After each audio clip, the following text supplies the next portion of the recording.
go to bed, wake up, pick the backpack up, go to school, right? And so obviously I had, some decent intelligence, right, to be able to navigate, through it. So it wasn't until like I got to college and I was like, oh man, if you actually apply yourself, you can actually be pretty smart. I had my first real job at 15. So our house had actually burned down.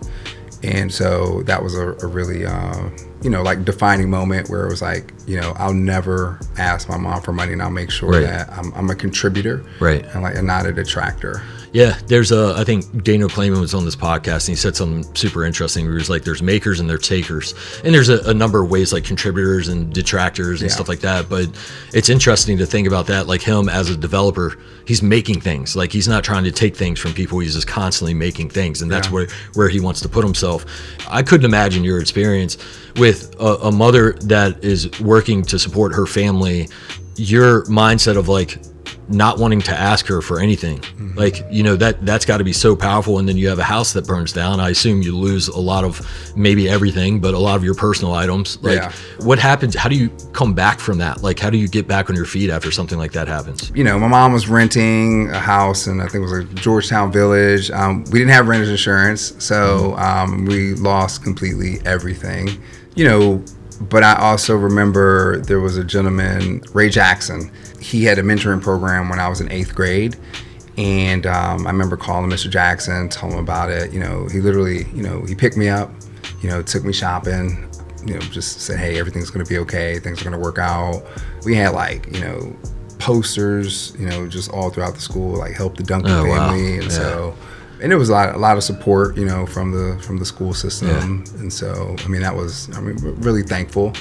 But it also, I think also gave me the perspective, to be a giver, right? And so that's something I carry, with me, like to this day. It's awesome. Yeah. Well, it could do one of two things. It could do a couple of things, right? It could make you a victim and be like, this is terrible. This is what happened to me. Just bad things happen to me in life. Or as terrible as that is, you're like, man, look at how this stepped up. And I want to be in a position to be able to give and make an impact and do this for other people. Yeah.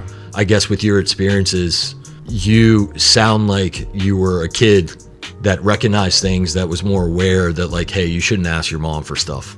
Like she's working super hard and hey, your house burns down. Like you should be grateful for what you have, where I don't think that many people naturally think that way, unfortunately, at least at that age, right? Eventually people may think more and more like that. But I know certainly like when I was a kid, I still think back to when I was a little brat, like I wasn't like mostly like this, but I remember there were isolated times where like I was a complete brat, like mad at my mom and dad for like not doing something, and then realizing it as an adult, like, man, they were doing the best they could, like we didn't have a whole lot of money and stuff like that. And so I was not always aware of that type of situation that like, you actually need money to do some of these things, and then you got to work really hard to have money, and it's really hard for some people to get money and stuff like that. So you're going through school. Did you say you were getting like decent grades, good grades? Yeah, I'm an average student.